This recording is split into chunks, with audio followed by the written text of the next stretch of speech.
welcome to another exciting episode of Riding Through the Unknown. I'm your host, Michael, and today's guest is a guest that I have watched online and seen on a friend's podcast and was so impressed. I was like, I gotta get her on my show, and I am so excited to be able to introduce my guest to you all.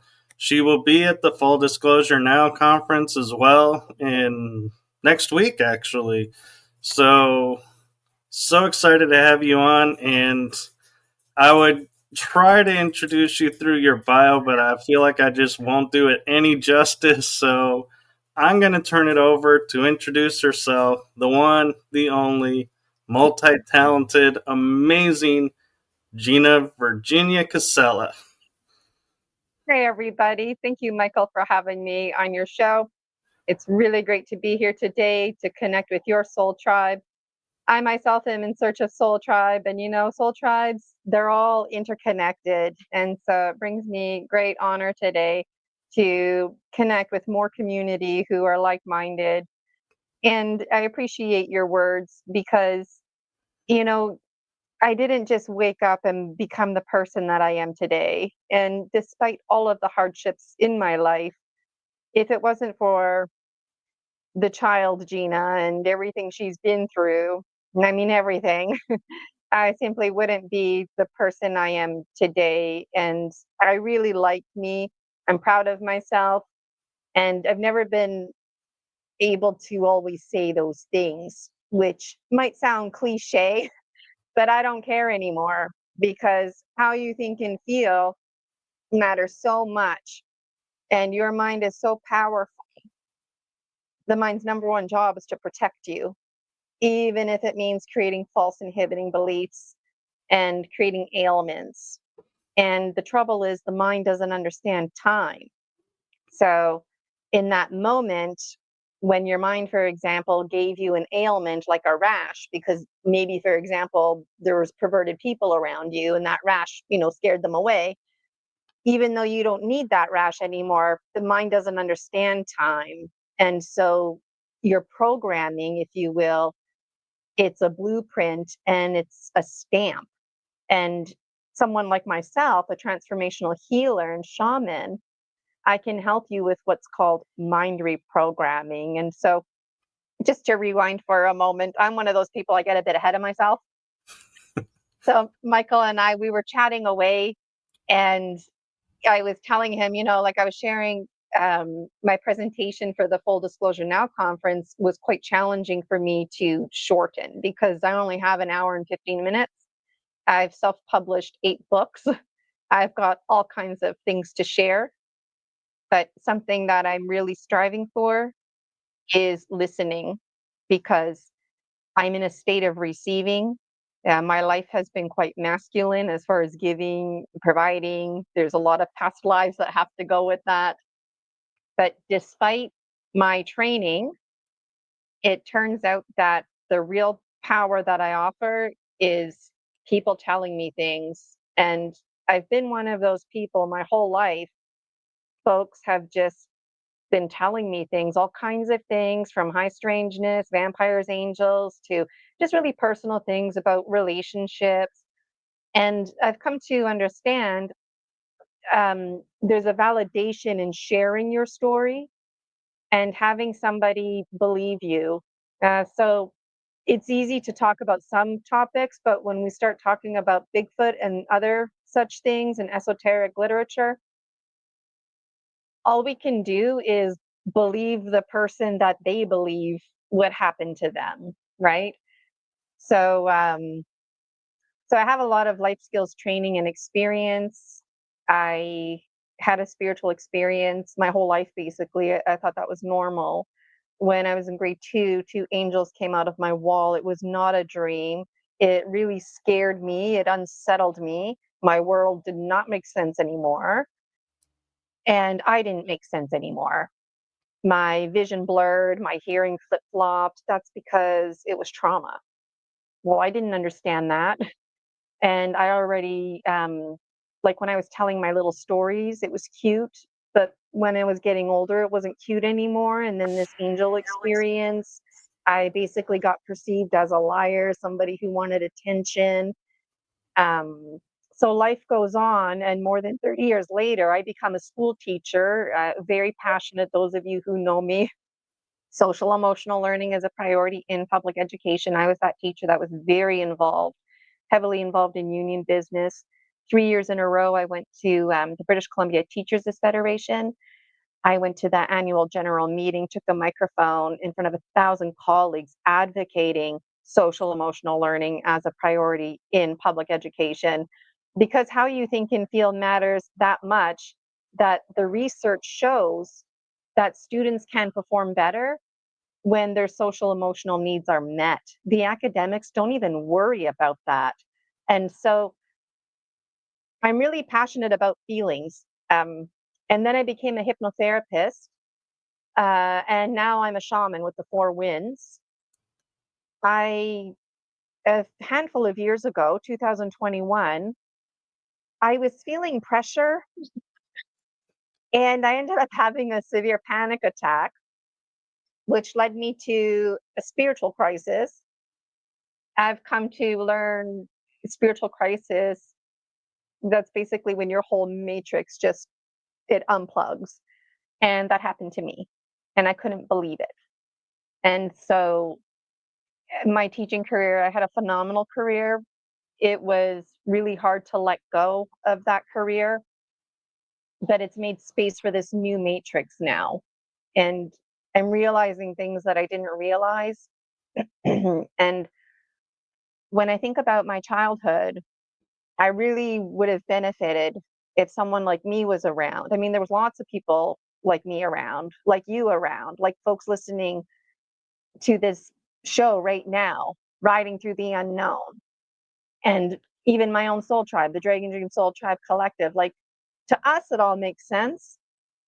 But for myself personally, nobody was there when I was a kid, and it was confusing because it's okay to talk about Santa Claus. It's okay to talk about Christmas angels. It's okay to talk about the tooth fairy. I was raised Roman Catholic, but this box is very inhibiting. And that's part of the programming. Because we're born into programming, whether we want to be or not. We can have a conversation about the life between lives. I'm really passionate about it. I'm also really passionate that despite what goes on in the life between lives, this might trigger some of you, but it is my pleasure to assert that the Akashic records are not a permanent record and that you can take charge of your life. You are the author, editor of your story, and nobody can write your story like you can. And it is your birthright to write and rewrite your story. And you don't have to worry about ripple effects and whatnot, because I do believe the greater universe will take care of that as part of our greater oneness, because we are the God that we've been waiting for. When we're one, we're whole and holy, we're God. When we break up, we're a collective.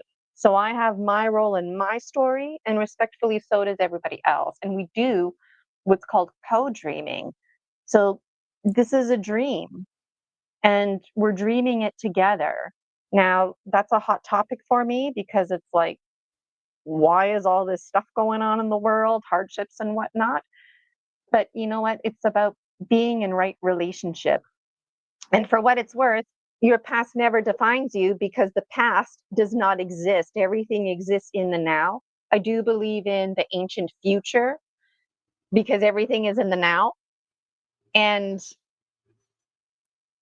I do believe that alchemy is ongoing. So it doesn't make any sense to me that your Akashic record would be a permanent record, and anything that you've done, no matter how wicked, is set in stone. I do believe in second chances. And on that note, I do believe that there's confusion about things like mental illness and evil spirits. I am never excusing anyone's behavior, but there's darkness, mental illness, confusion out there. And we need to practice discernment and build our own tools and awareness, because something I've really appreciated about becoming a shaman is that we are our number one tool. And the biology of belief is very real. The epigenetics, the world around you, you have absolutely no control over that. But you can control yourself. You can self-regulate. And you can bridge your dream world, which is what I'm doing. And that's where this whole story of the gemstones and the Gnome King all come together. But maybe I'll stop talking for a moment and let you jump in, Michael, because with me, it's easy to slip into timelessness. And I do believe that even if I had an intention, that sometimes it weaves, and I'm okay weaving around. So let me know. I'll follow your lead. No, you're doing just fine. And one thing I always like to point out and reiterate to people is, like you pointed out, growing up, it wasn't the same world as it is now. Like, if I was to say to someone, "Oh, yeah, I have past life memory," they would look at me like, "You have a what? You sure you're okay? You sure you're not sick or needing help with something?" Where today, if you say the word past life, they're like, "Ooh, what was it? Who were you? Tell me about it." So yeah, growing up was a lot different. And I feel like, that's where I like the term way shower comes in, is we've gone through the hardship of going, we stood against walls that we didn't create, that other people created because they didn't believe. And so we had to believe in ourselves because nobody else would. And so that's, where we're at today, is to the new generation going, yeah, you guys are free to go because we have that belief built in, because we fought for our belief, and we're able to gift you the knowledge of, you're going to be believed. You don't have to go through the journey like we did. And I'm not saying everybody's always going to believe everybody, but it's a lot easier now than it was back in the day. Absolutely. And I love how you're honoring that we get to believe. It's a choice, because it's not like that everywhere. And even in countries like Canada, I'm Canadian, we're a free country. We've got our freedom of speech, our rights, roles, responsibilities, and yet we still have um, folks who are very controlling, very protective. The moon, for example, is arguably a spaceship. We could have a conversation about it.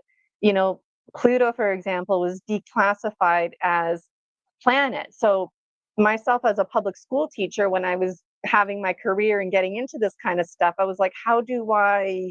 So, I would tell my students and just kind of leave it at that. But I've been in circles behind the scenes. And as soon as I mentioned stuff like that, don't want to hear it. Why? Because I'm talking to a scientist who does not have the courage to step into today's understanding. So I really appreciate folks like Dr. Bruce Lipton and Greg Braden, who are taking the conscious evolution as it is coming in.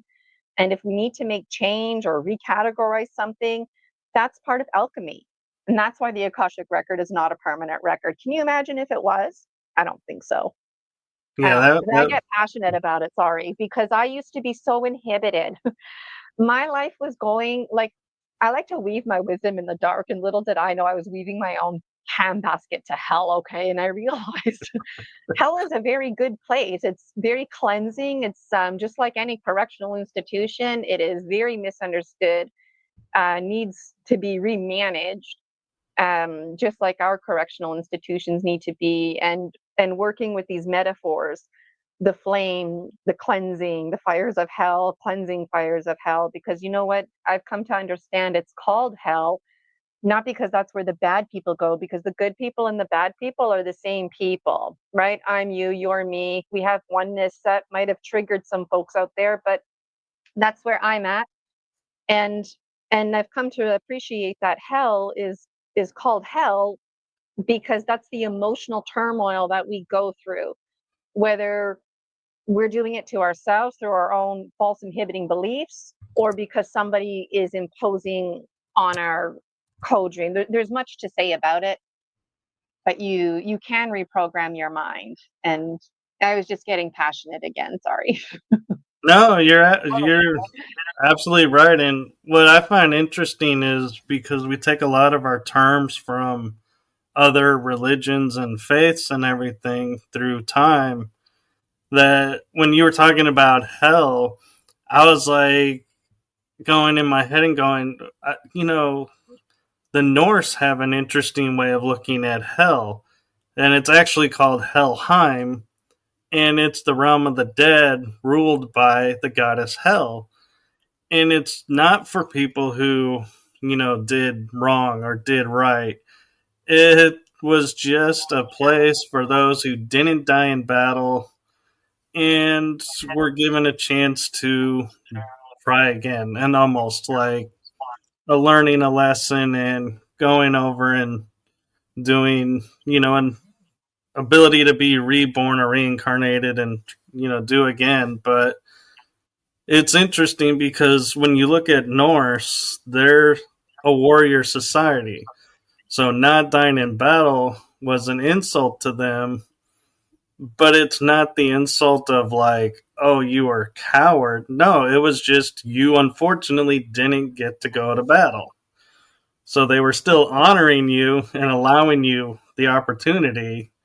So yeah, it's interesting to me how people get a hold of stories and rewrite it. And another one of those is Armageddon, and it comes from the Norse, who the true story of it is Thor fights the serpent, serpent wins, Ragnarok happens. But what they don't tell you is two people, a male and a female, go into a tree, and once the serpent is finally done doing what it's doing and defeated, they come back out and repopulate.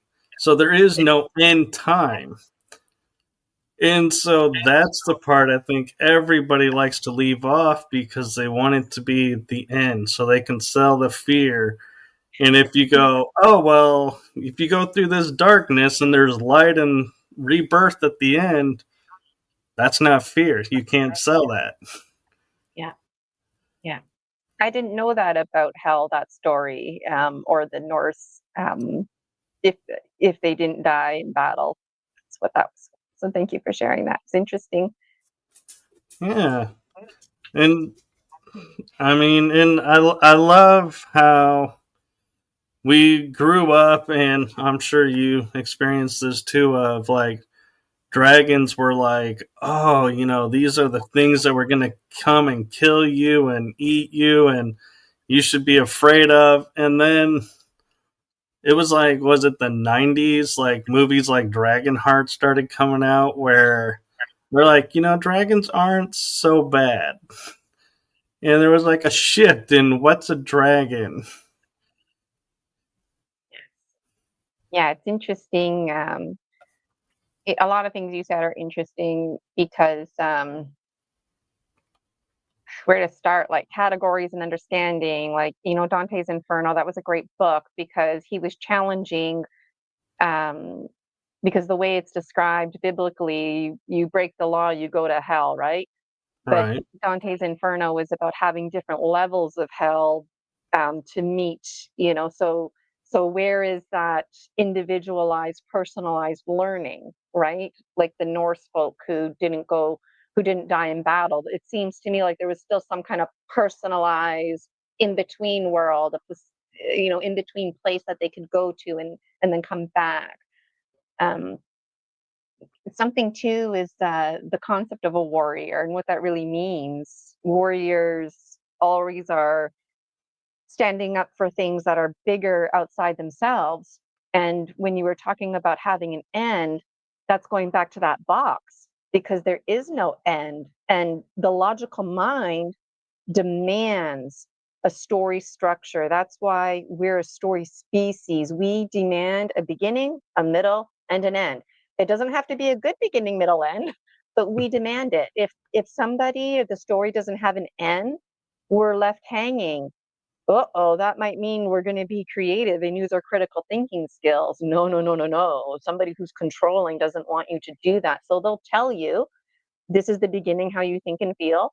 This is the middle, how you think and feel. This is the end, how you think and feel. The story does not go on. You stay in your fear-based scarcity mindset and wait for the next story to come, like medication, for example, where it's a systemic approach. You just take it. It's like putting on a Band-Aid. You don't actually solve the problem, for example. So being a story species, it's actually directly linked to our biological language and ways of knowing. And so when it comes to emotions, that's why emotional abuse is arguably the most harmful abuse, because it ripples you emotionally, and that is your blueprinting and your ailments and um, your subconscious programming. Because in the moment, like in the heat of the moment, even if you're conscious of it or not, because like me and you right now, we're only talking to the 5% of each other. We have a 95% of us that's in charge. We only have access to that if we're sleeping, like in REM state, rapid eye movement, or unless you see someone like myself who can get you in that state and actually reprogram your mind. So it's really real. And you didn't use the word authenticity, but you were speaking about authenticity, like real stories, real, esoteric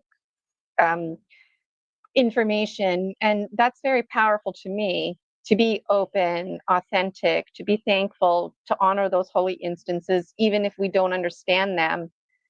Because I do believe we were severely abused as a species. Do I have all the information? No. Do I have it all figured out? No. But I do know that through dreams and my own personal experiences, information's coming out, and we do share a lot of themes in our lives. And that was the point I wanted to make too, was like the details in our story, they actually don't matter, because it's those details that drive us to the greater themes, and it's those greater themes that matter. But here's now where I'm going to be hypocritical, and duality, the double-edged sword, comes into play, because now I'm going to tell you the details absolutely matter, because without the details, there's no way you would get to those themes. And when it comes to your programming, those details are your Akashic record. So you need to get into those details, you know? And when you get like reprogrammed, let's say you have a fear of flying, right? It doesn't always have to be something super, super, but like, let's say you have a fear of flying because once upon a time you heard a loud noise and you associated that with like an airplane crash, and you have no memory of that. Well, if I regressed you, I would take you back to that blueprint, but we don't stay there in memory lane. I extract the information I need and we move on. And so I really take a lot of joy in that, because I myself didn't realize how inhibited I was. And because I was having so much hardship in my life, I actually started to think I was evil. I really started to think, oh my God, I must have been quite the tyrant in my past life to have to now learn lessons in this life. That's an injustice to the biological one known as Gina, because she's immortal, right? And like when you kicked off this show, you were talking about lines and barriers and understandings in different cultures, religions. All of those lines are illusion. Even the lines on the map, they're illusion. We put them there. And those are just more lines that represent the limits that we put on ourselves. So it always fascinates me. And even this idea of a dragon, like what is a dragon? You picture a big reptilian with scary teeth, and maybe there's wings, maybe there's not wings. Like for me, the dragon is that primordial form that took place a long time ago. And it turns out that in my past lives, I was quite the tyrant. I laugh because it's awkward, not because it's funny. But after some investigating, um, it led me quite down the rabbit hole, because I was challenging what does it even mean to be evil. And I've seen it, like, even with my students, because I'm really passionate about teaching kindergarten. So I've seen students in their kindergarten years, and then, you know what, I see them later on in grade 5, grade 6, grade 7, and they're not the same. Why? Because stuff is going on in their life. And then, you know what, then now they're in their 20s, and some of them are stealing cars and stuff like that. I know that's not who they are, right? If they would have had a better environment, if they would have been in better relationship, all children are in survival mode. You are the person you are at age 5. You know that expression, you can't teach an old dog new tricks? Well, it turns out you can, but they don't learn like the puppies, right? So at age 6, we're old dogs. But you can reprogram your mind. You have to awaken to it. And that's what we call conscious evolution. And when we awaken to those truths, geez, do they ever hurt and rip us apart? And as much as it hurts to face the truth, it's the best thing for us, because we can make change. And the mind's number one job is to protect you. So your mind is going to go, what? Face the truth? No, no, no, no, no. Let's keep you in this lie. Let's keep you fear-based, because what's familiar, that's what the mind perceives as safe. So even if you're in an abusive relationship, you know the right thing to do is you won't, because it's familiar. And these rules of the mind can be really frustrating. They even cancel each other out, which is even more frustrating. Once you get to know them, they're really helpful. And again, I always have so much to say, so maybe I'll let you chime in, Michael. And thank you for listening. Oh no, I'm And you always learning a hear lot, those and comments popping up. yeah, I'm learning a lot. And one of the things that I find interesting too is, as we're talking about like growth and everything, is we assume conscious awakening is, oh, we're different in that where we are is different, how we are is different. And what we don't realize is it's happening every day, because we're put into scenarios kind of like the lessons you're talking about. And the way I view them is, when you first have that instance, it's like you go into panic. You're like, your mind is like, oh my God, I can't believe this happened. But then you learn from it, you grow from it. And how you see that is, the next time you're in a scenario similar or exactly the same, your reaction is different. And that's where I have the aha moment of, I am growing, because I'm not reacting the same way. I'm not going into the same mental space. I'm now looking at it with new look and going, why is this repeating now? And what's different about this? And I'm not saying I'm perfect and I get that the very second it happens. It may take a couple of minutes or an hour, but it comes there. And so that's where I think the growth and the ascension that we're looking at is every situation we're put in, are we reacting the same or are we different? And if we're the same, that's, I think, the universe sitting there saying, hey, look, we're giving you this opportunity to learn. You're not learning. We're giving it to you again. Can you please learn from this? We don't want to keep giving it to you, but we have to, until you realize what you're needing to realize, that you set up to learn. We didn't set this up, you did. And when I say you did, I'm meaning the I in the situation. And so that's where I think a lot of people get turned around, is they keep looking for an exterior force to say, yes, this is how you're going to change. This is how you're going to grow. And that source is actually within. Yeah, absolutely. And you know what? We are not our genetics. We are like you said, we're our mind, body, spirit source within, and we respond and react to the world around us. The world around us means your epigenetic, all the things you can't control. And then we take in information and process it. And when it comes to doing personal work and healing and learning lessons, that's where I can get frustrated with my own journey, because like I was saying, like if the Gina before this lifetime had things that she didn't wrap up, like that's on that spirit, right? At least for me, because as a biological one known as Gina, I'm doing my own thing. I'm a Mother Earth, a Pachamama in my own right. I'm a piece of land, and I roam around here. And someday I'll die. I'm mortal, so I'm like a car that the spirit is driving, if you will. And I have the um, autonomy to choose. And we can have conversations about how when you follow your path, life flows, and when you don't follow your path, life doesn't flow. That's not really what I'm talking about. I'm talking about how I believe in second chances. And so if a spirit wants to come back here and take my form and do work, great. But I do believe I've come, at least through my own journey, that spirits are also alchemizing. And so if they keep taking on our forms to do work and they're not actually doing the work or making things worse, then I do believe they will be denied a form in the future. And I do believe, I don't understand it all.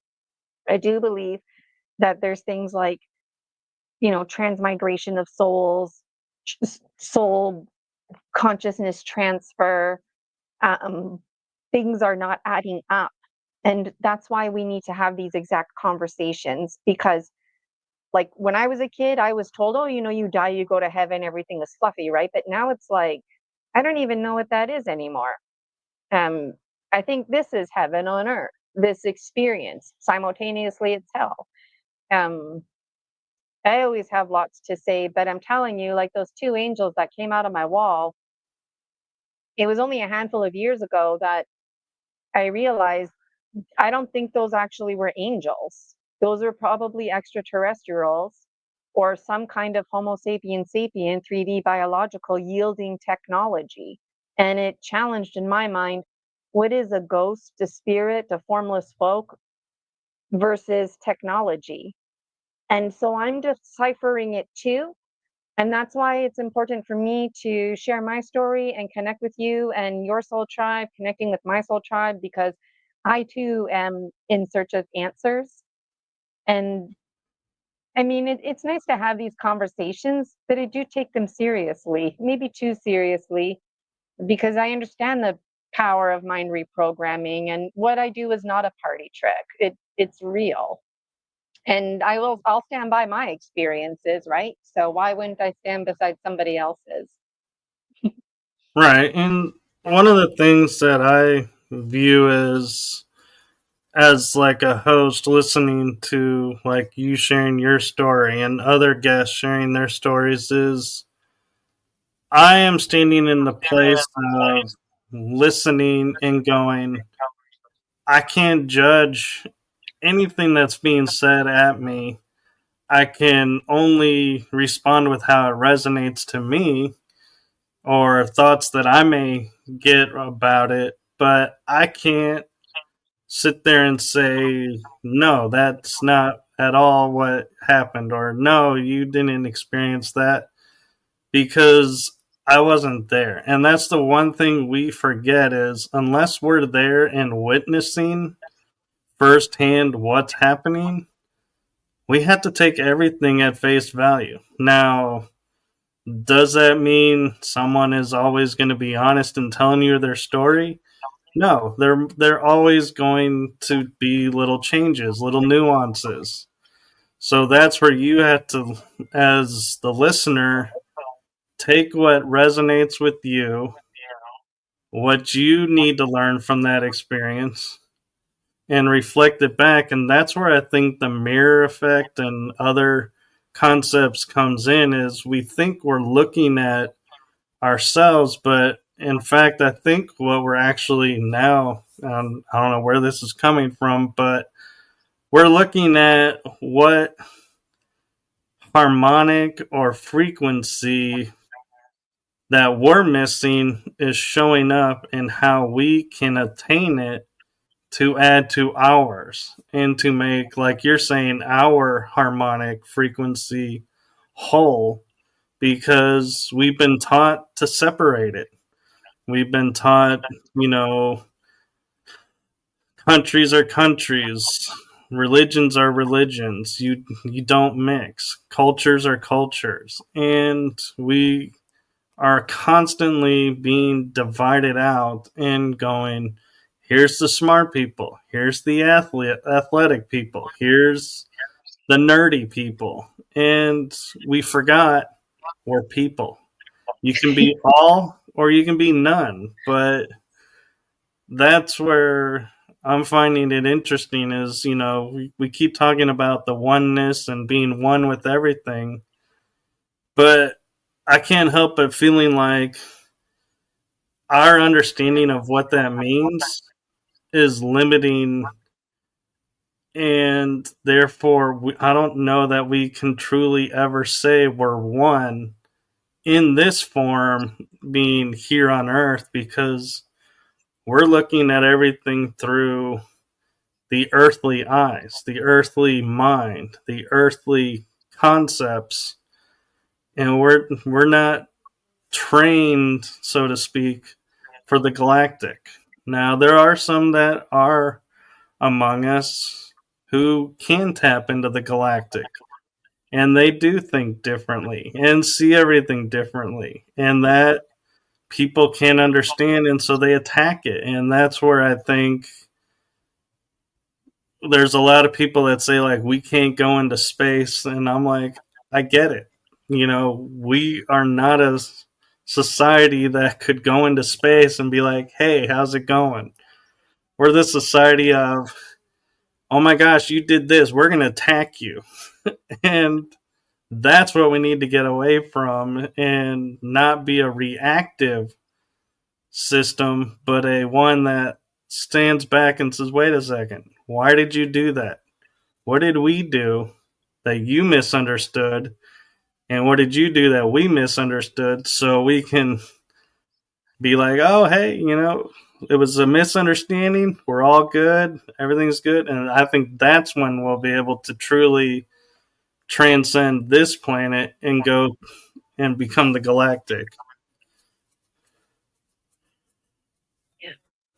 I think you're going to like my presentation, The Gnome King at the Full Disclosure Now conference, because I'm going to read a few pages from The Gnome King. And so, spoiler alert, but hey, my book is self-published. If somebody else read it, the information's out there. But this is basically what the Gnome King talks about. He represents lots of things, and he's let go of categories too. And, when I first was communicating with him, the Gnome King and the Grim Reaper, who is formerly known as the Cosmic Custodian, we perceive him as the Grim Reaper. But they challenge my thinking, right? Because you nailed it. Can you imagine the new neighbors moving in, and they invite you over for dinner, and they're barbecuing your dog? Like that would not be cool, right? So No. how would you feel if really genuinely the neighbors, that dog is no different, or like, what about if they barbecued the lady down the street because she has a critical illness, and respectfully, that's how wolf packs and whatnot hunt. They take down the sick, right, and the weak. So these conversations are hypersensitive ones, because we struggle with things like racism and the way people identify sexually, LGBTQ2 plus spirited. That in itself has like acronyms that are being created and categories recategorizing. It might seem annoying, but I get it. Folks are figuring it out. That's part of alchemy. But something that I always thought in the back of my mind as a teacher at all those union meetings, it's like, if we're struggling to handle this, how are we supposed to handle the ET agenda, right? Like, you don't have, like, when we talk about full disclosure, you can talk about it by talking about other things, because going back to stories and story medicine, how we're a story species, sometimes the details vary. Like, you have different stories that have nothing to do with each other, but they all share the same theme: being an outcast, being misunderstood, um, bullies, even going into outer space. I think it's really cool that mankind, like, yay, we've made it into outer space. I also feel very vulnerable because outer space is like this big forest, and there's not a like seemingly there's tons of stars in the sky, but it's like, what are we hiding from if we're just out there cruising around? Like, we're totally exposing ourselves. Like, um, you know, I think all kinds of things, and I'm open. And who knows? Maybe in 40 years from now, I'll tell you, you know what? Remember, I said those angels that came out of my wall were ETs. Well, now I'm saying that they're angels again, or maybe I'll tell you now they're vampires, or whatever I tell you. Like, I'm open to alchemizing our language and not getting hung up on it. And again, duality is at hand, because I understand we require a common language, but we should never get hung up on it. You know, um, I'm really enjoying myself today. It's been a little while since I've um, just kind of reiterated those things. So thank you for that. And hi, Jason H. I saw you, and I saw a few others, but it flashed a bit too fast. I didn't. Oh, there's KIK, and IKIK. let's see, there's a Zeke 9. Hi. I thought I saw Isaac's name on there earlier. It's good Yeah, to see you and in here. let's see. I thought I saw some other ones, but apparently, I don't know if I saw Selena. Maybe I just wanted to see Selena, but it looked like a Selena, or maybe there was an S. Seeing what I want to see. oh, KIK says Kyle Fulmer. Oh, Kyle! Kyle's part of the Dragon Dream Soul Tribe Collective, as is Michael.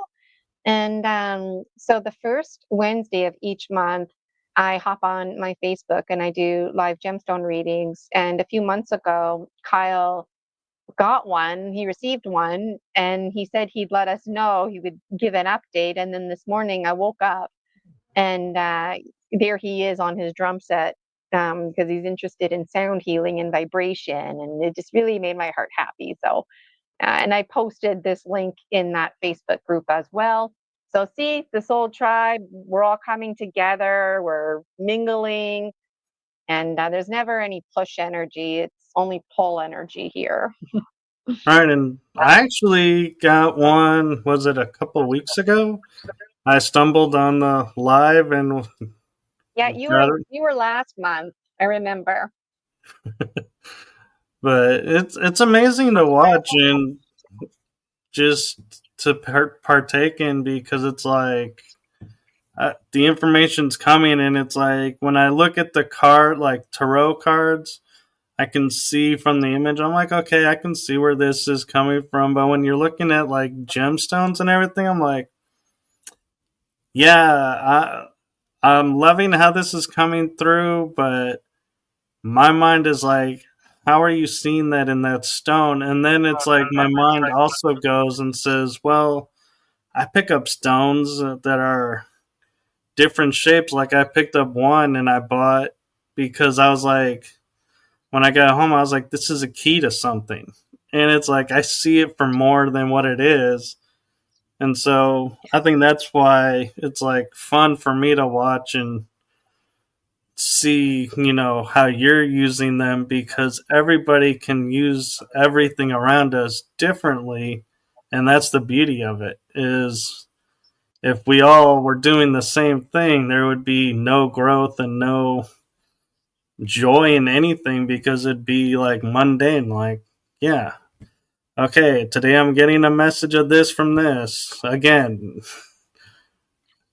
And so, and you mentioned the moon earlier, maybe being a space station. And that's one of my favorite, like, conspiracy theory type things is when you look at it, it's an object that we supposedly fly to, and we can't we can't land and talk to a base and get help or anything. So we're at the mercy of the moon, and there's always the dark side that's never in front of us. So it's an object that doesn't move, so to speak. And you look at the Earth, and we have all these satellites around, so we can what? Communicate with each other. But from the 60s to today, there are no satellites around the moon to communicate with our astronauts in the shuttle. And that's where my mind is like, why? If we know we can fix that with a simple object in space, why haven't we done it? Do you think that they put us here, and they're watching us? Is that what you're thinking? Or do you think they're a spaceship craft that maybe unintentionally got tidal locked into us? I also wonder, what do you think about the time before the moon? That's always interesting too. And also, what do you think about the moon being, like you were describing, like a landing place for other spaceships and whatnot in outer space, and then we don't see that because it's the dark side of the moon, which is just the other side of the moon that we can't see, right? I'd love to know your thoughts. Well, I view the moon as it is like a space station sort of thing, because remember, we shot a rocket at the moon, and when it hit, the impact made a metallic dinging like a bell. Yes. So a celestial object doesn't ding like a bell when it hit. So to me, that says it's definitely artificial. And I think what it is our ET space, Starseed, all those different star races. I think they operate there and they're watching us, and they're watching to see our growth and going, yeah, and they're trying to help us, because look at, the fact we have nuclear and atomic weaponry that we could literally take this planet to its core, but yet we don't. Something stops us from doing that. And they've even are reports of when they're running tests, the systems go down and they can't explain it and then come back. And I think it's their way of saying, yes, we know you have this. Yes, we know you could use it for good, but we're not going to let you use it for any other purpose. So just remember, we're watching. And so the moon, to me, I feel like there's bases on there, and the fact that we sit there and try to tell everybody we're the only source of life in our galaxy, that's why we can't communicate with the moon, because that would in turn rip that asunder and people would start to question everything. And so they're keeping their limiting theory, and so yeah, the moon becomes this object that's there and affects us. And that to me is interesting too, how it affects our tidal waves and everything, because you look at the other planets that have moons and theirs never changes. Like Jupiter has this giant storm always in the center of the planet. It has moons, but yet the storm stays put.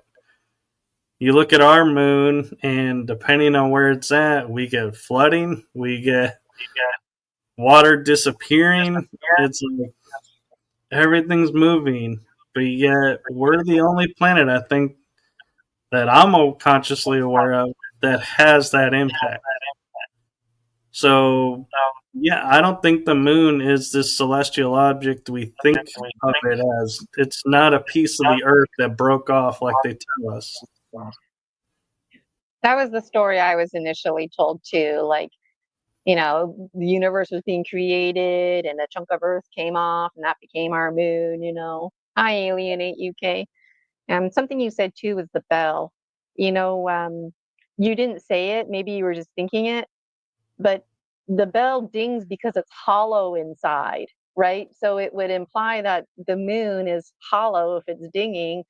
Well, what is it, like a bubble gum? Like what's in the middle? And arguably, um, that's where the folks live and have their city, if you will. And I have a lot of interesting dreams about all kinds of past lives. One of them, I was this goldfish dancing online on sand, and so sea and sky used to be one, and then it started separating.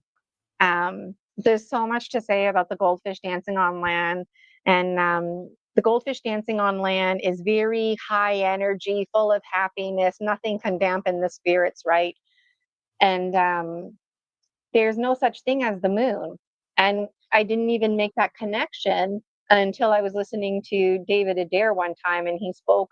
He said there's indigenous literature out there where they speak about the time before the moon. And I was like, oh my God, this is one of those holy instances where something I don't know, because I didn't know about David Adair. I never talked to him about my dreams. And he's a scientist, like an authority. He's not just some guy reading a book. And he's making these kind of statements. And so when I was a goldfish dancing on land, I just loved the sun, and I thought it was so cool how the sun moved. But I understood that it's the earth that's moving, and I was fascinated by shadows. Every day was the best day of my life. Every moment was the best moment of my life. It was a real thrill being the goldfish dancing on land, and I was attracting attention from other star nations because I started plotting following the sun. I would put rocks, and it created a clock, which attracted people, and they wanted to know about things like time because it had to do with biology. You see, time is an illusion. Tell that to the biological one known as Michael, who needs water, right? Tell that to the biological one known as Gina, who requires food, or we will perish, right? So the goldfish dancing on land exists in a state of timelessness and also now becoming more and more biological because of the situation. And essentially, I was persecuted. That was one of the so folks came, um, and I was able to stay out of the water for a long time, but it was getting to that point where sea and sky were separating. So all the animal insect folk had to make a choice, like, are you a land animal or and then you've got turtles like in between folk, right, who are both. um, but I was so happy and likable. Like if anything represented happiness, it was the goldfish dancing on land, and just the emotional joy um, that I would bring people or animals, because there was no people, delighting in life. And I knew that there was like consciousness aware of me, and I'd make them laugh. But anyways, folks started coming from the sky, and they wanted to know about biology and these kind of secrets. And there's also simultaneous stories where other folks crash land here, and like it's too bright and sunny for them, so they live underground. And I intuitively knew that I couldn't reveal that they were there. So I had to protect them and play dumb. But I guess like the people who were watching, they knew I was lying. And so I just basically laughed, dying. They threw me on the land. And in the past, if I was starting to get dehydrated, I just had to go stand beside a tree, or an animal would just breathe by me, and the animal's breath would like keep me hydrated. but because of the situation, that nobody could help me out. And so I died, and it's really like hilarious and very hysterical at the same time, because um, as I'm dying, they're demanding this information about time, but they also feel very conflicted because like they know it's wrong what they're doing, and I can start feeling myself dehydrate, and I actually take like I can smell myself like I smell like fish jerky, right? And so I tell them that, and I'm like, something smells good. Like and this just freaks them out, right? Like it's disturbing for them to watch me because I really embrace this. I'm like, okay, you're gonna dehydrate me. I'm gonna die laughing. I'm gonna die with joy because that's what every single moment of my life represented. And then I actually the edges, like my fins and that curling because I'm dehydrating, and I actually start taking bites out of myself, and I'm like, I'm tasty, and I'm even like, would you like some? And of course this is very disturbing, right? And then at some point I die, and then so now I'm like dead, but nature is like sovereignty is not okay with this. um so in my dream life, that's why we have fall, because the color orange, um, the goldfish dancing on land, koi fish, those kind of fall colors, red, orange, yellow, brown. Those are my colors, um, and so nature was like, you know what? We're not providing for this planet anymore. Everybody can perish. But then Mother Nature, being Mother Nature, was like, this is an injustice because there's folks here who have nothing to do with this. Like what you were talking about earlier. Like, why would it's not fair? How do you find balance? So there's like all these secrets and stuff that get revealed, and there's like protection and all kinds of storylines. And basically what I'm saying is that like this is just one of countless storylines that I'm pulling out of my ass, if you will, that I'm having through dreams, half remembered, half misunderstood. But then I hear people like David Adair talking, and I'm like whoa, that's kind of scary. Or even things like string theory.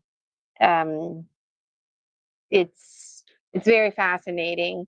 So again, it's easy for me to slip into timelessness, but I have to tell you, like most of my stories are um, they're presented to me through dreams, and I don't really see, um, because I'm primordial like that. I didn't have eyeballs in the traditional sense, and I took on forms like catfish, for example. So I lived in darker, murkier places, so I didn't need my eyes. So I see beyond seeing, in the sense that I have my clairvoyance is knowing, if you will. And um, there are some scary dreams though, like those two angels. That wasn't a light, fluffy story, you know. Um, that was like real. It's really too bad that my wall wasn't broken apart. I can't explain that. Um, I have interesting dreams about vampires, but they're not vampires in the traditional sense. And back in September, I was introduced to the vocabulary looshing. And I thought, oh my God, like I think that's what I'm dreaming of. But it turns out that those folks are me. So now in my dreams, I'm at this point where the bad guys, if you will, are me, and we're all coming together to find harmony because we're realizing we're fragmented. We need to come together. We need to find wholeness, oneness. There's so much to say. There's so much to say. Um, it's easy to go on. Um, No, and what I find, I can't remember. yeah, and what I find interesting is I've gotten a lot of guidance in the form of riddles, and it's like it takes me a while to figure it out what it is. And it's like as I'm listening to your story, one of the things that was interesting is when you were like saying, "Yeah, being a catfish because I couldn't see." I remembered being guided one time that said, you're going to have to learn how to see without seeing. And I was like, what does that mean? And they're like, you're not, you can't see with your eyes, but you're still going to be able to see. And I'm like, my eyes are my seeing. And then it's like, I start to realize now, looking at it, going, oh, yeah, I can see in my mind. I can see on the astral. I can see these different ways. And I don't realize until hearing somebody else that it's like clicks in my head of going, I'm not using my eyes to see this part, but I'm still seeing. And so it's like, that's what they were referring to. Yeah. Yeah. Welcome to the world of duality, Michael. It's everything is everything and everything is nothing, and everything is nothing and everything is everything. Like this is what? Yeah. We must unsee to see. We must not listen to listen. Like I appreciate what you're saying, because that's what it is with my guides, and it's not intended to be riddles. It's just the subconscious mind is the 95% where everything is like already figured out. You and I, this is just the 5%. So we don't even know a drop in the bucket. Like if you think about an iceberg, right? 95% of the iceberg is underwater. That's the part of you I can't see, you can't even see unless you're in dreams. You mentioned my cards earlier and the gemstones, and I was going to ask you if you had a question about a certain card or something, or if you wanted me to talk about how they came about, or the gemstones, if there was one in particular. I don't know. I got them here. Um, I would, but I think with time, we unfortunately we're over the hour, and I want to be respectful of everything you have going on, and I have commitments as well to attend to. So I Right. thank you, and I would love to have you back on, and we could, address and look into those on the next episode if that's okay with you. Absolutely, Michael. Thank you so much for having me on your show today. There's so much content to talk about. Like this one episode in particular, we could have multiple shows just talking about multiple themes that came up, but just a quick shout out, GinaVirginiaCasella.com. I've got merchandise for sale. So there's hats, there's beach towels, and you can book services with me. There is my Facebook group, the Dragon Dream Soul Tribe Collective. We're a growing community. It's full of like-minded folks who are taking charge of their lives in a whole new way. And there's all kinds of free content available to you. You can listen to me reading about the Purple King. Honestly, every time I listen to that, I cry a little bit. Just it's all about loving my life, and how life loves me, because I didn't always feel that way. But GinaVirginiaCasella.com has all of the links. And if you still need a ticket to the Full Disclosure Now conference, you can find the link there and get a discount. So thank you so much again, Michael, for having me on your show today. Really enjoyed my time. Yes, thank you, and I love how you said how we could have several episodes, because I was like, I like ending episodes by going like, I feel like we just hit the tip of the iceberg with all that we could share. And so I love how you and I are like somewhat in sync on everything. And so, yes, and I look forward to hanging out in Florida next week at the conference. And if you all can come, the link was shared earlier, and I shared Gina's link as well, and it's in the bio description. So thank you to everyone for watching, and thank you to Gina for coming on and trusting me to be the host. And because I know it's a little wearisome when you go on new shows with people you don't know, so thank you for trusting me.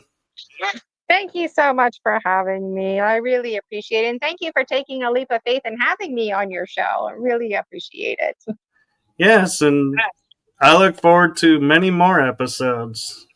Likewise. All right, well, safe travels, and thank you to everyone watching. And I know this is early, so thank you all so much for coming into the chat room and being here this early. Have a wonderful day, everyone, and we will see you after the conference. Next week's show's our pre-recorded, so because I'm at conference, so live shows will return after. So don't miss those, and please like and subscribe so you can follow along with this and see Gina when she comes back on, and we will let you all know when that'll be. And so good night, safe, or good night. I'm used to it being nighttime. Yeah. Have a have a great afternoon, everyone, and blessings to you, Gina. Safe travels, and I look forward to seeing you next Monday. Sounds great. Have a great trip, Michael. Take care of everybody. See you Thank next you. You time. too. Bye. Bye bye, everyone.